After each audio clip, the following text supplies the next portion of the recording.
The next thing is the big three. When I say the big three, bench, squat, deadlift, how important do you think these are for building a great physique of the one you've built? And do you implement that specifically? And when I say I'm talking barbell bench, barbell back squat, and deadlift from the floor. Deadlift, I could probably count on my hands how many times I've done them. For the first maybe 5 years, I didn't do it once. And more recently, I'll do it occasionally just to kind of something different. If I'm doing, but every now and then I'll try and do a workout, once every couple of months that's a bit obscure. Not obscure, that's the wrong word. I'm not that artistic, but yeah, just to kind of shock the muscles a little bit, and that might include deadlifts. Bench, I think that you can't get away with not doing bench, right? Sure.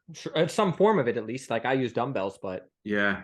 I think that's probably the most necessary of the big three. And then squats, I think, are super important. I've kind of had to learn the hard way, though, that I can't squat as frequently as I'd like. Tom Platt's videos are very motivating before doing legs, right? And the way he'd talk about squatting is borderline insane, but also inspirational. And so you kind of try and implement a bit of that. And that's what I'd try and do. And so when I was doing this 3-day split, I'd be doing squats, and then every 3 days would include squats. And there was a period of time where I was obsessed with getting to 40 reps of 100 kilos. I have a problem where if it's in my head, I can't ignore it. And so doing that, gradually getting to say 30 reps, then 35, 36 reps every 3 days took such a toll on my knees that I rarely squat anymore. So that was really tough. And then I kind of since find out that even Tom Platz would maybe go a month in between squatting sometimes. Right. I've heard him say that too, actually. Yeah. Which I found out after. So. And you'd go hardcore with the squats. So must have took a toll on you. Yeah. So now I think because of that, my knees are not as capable. Gotcha. So what do you do now as far as your compound lift, or do you not care? Like as far as that's concerned, as replacing or trying to have a variation of that, whether it be leg press or hack squat? Lately overhead leg press. Okay. Yeah. Leg press in general typically will be easier on the joint. So right, especially your spine. It's not loaded, right? So that's a good thing. I've heard countless stories of people injuring their backs doing whether it be front squats or back squats. So you wouldn't think the front squats, but the front squats require so much upper back extension. If you're I suppose it would. Yeah. So terrible. Yeah. If you're doing that so frequently, and then you get hurt. So definitely something to think about for the listeners too. Some of the guys you see who are, I'm not massive, but they might be half my size and they're doing double my weight. They just shouldn't, They'll be the ones that say squatting's bad for you, but they're bad for squats. Yes, that's wisdom right there. So let's pause on that, because that's something that I would like to just touch on, the logbook. And when I say this is a popular thing where you are tracking your workouts, not you specifically, but that's a common thing where people are trying to increase some form of variable in order to progress forward. And that's often linked with the attempt at growing muscle, whether it be adding a little bit of weight, trying to get a few more reps. Do you do that as far as tracking is concerned? No, is the short answer. Only because I try and I hate doing the same. The only way you could measure that is doing the same routine over and over again, right? And true.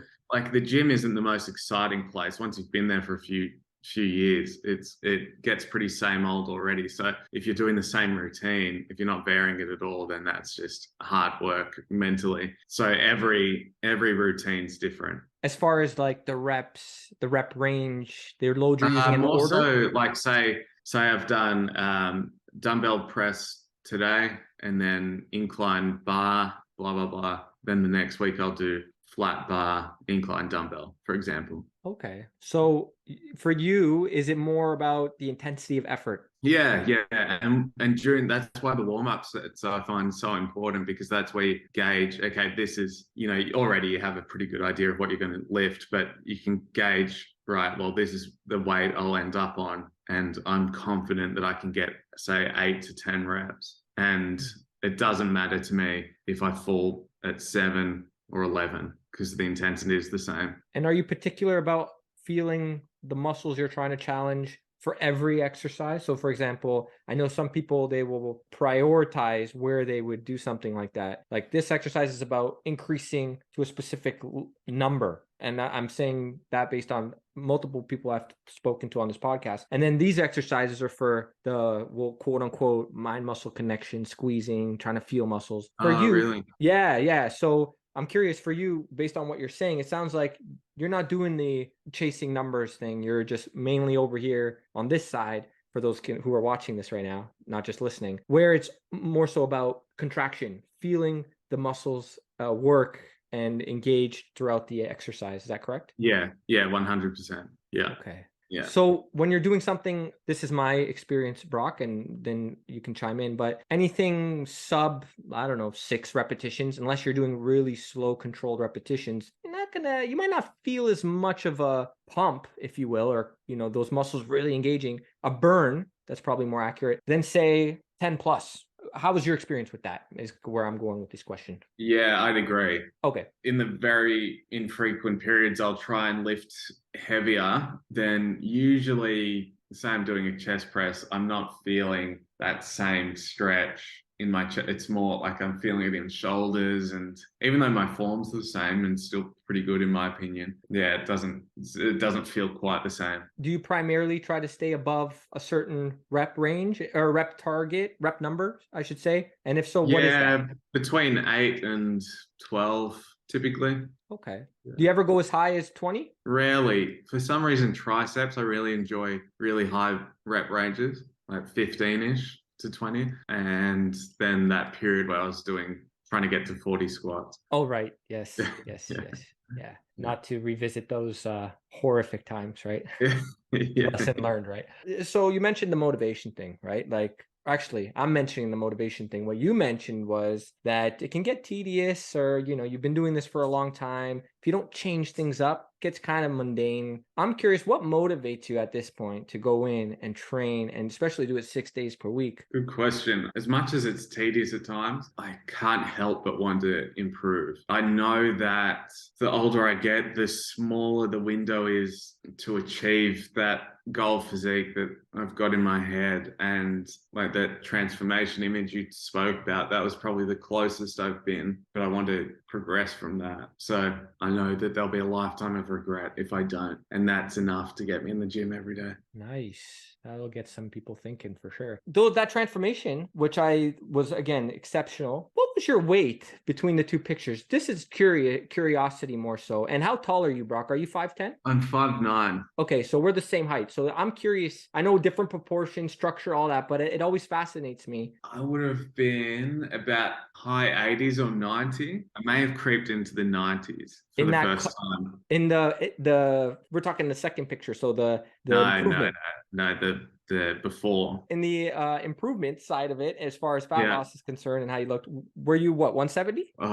Sorry, I probably would have been about 80 to 82 kilos. 82 kilograms. Sorry, I'm gonna look this up because I'm so curious. Okay, so you're 180 pounds. So you lost about 10 pounds in 10 weeks, roughly. No, it would have been a bit more, say 15-ish pounds. 15 pounds. So like 7.5 kilos ish. Yeah. Okay, that's impressive. So that makes more sense though, because when I heard 190, I was like, so you must have been 215 in the before picture, right? But that wasn't the case. No. Okay, that's impressive, man. 180 still. That looks really good. That's so if you were to compete, now let's play this game, because first off, do you have any ambition for that? I know Joel, of course, does. He mentioned it on the podcast, but curious for yourself. I hate competing. It's the hits, but yeah, I'll probably do it again at the end of this year. I'm starting early because Joel will probably compete in October and I'll probably aim for the same. And as much as I hate it, it's still the best thing to work towards to get in shape. Otherwise, if you just say, I want to get in great shape, and roughly around this time, there's nothing pushing you to be done at that date. It can drag on for weeks or months. For sure. And you're not going as hard as you could. So that deadline helps. I want to get to where I was in that photo shoot and then a bit more. Probably have to get to sub 80 kilos realistically. So you're, to get leaner. I could see maybe 175 So Yeah, but there's just like you've interviewed Peter Hartwig. That's him like 6 weeks, 8 weeks out of a comp, which yes. is crazy to me. And I was for months and months, like to get to that shape before, I've just flogged myself in the gym and on the treadmill and whatnot. And for him, he's just walking around like that. But I think it's also experience because Pete has been competing for a long time too. Yeah, true. So he has more experience with fat loss. Like when you do it more, I think and you could correct me if I'm wrong, but you get better at it, A, and B, you get better at maintaining a majority of your muscle doing it, because it obviously that could be a challenge too for some people, but. Yeah, quite possibly. Some people's bodies are just better at it. But yeah, each time you do it, you learn a bit. I definitely learn what not to do, and you kind of keep fine tuning it each time. The split that you prefer is the chest and back day 1, shoulders and arms day 2, and then legs day 3, and then you'll repeat that without a rest day yet, right? So you won't necessarily take a rest day. You'll go right into the second rotation where instead of legs at the end, you'll do some cardio. Yeah. Like So what I'm interested, and then you'll have your day off after that. What I'm interested in, and I've always been curious about this with other high performing lifters, we'll call it, the second upper body day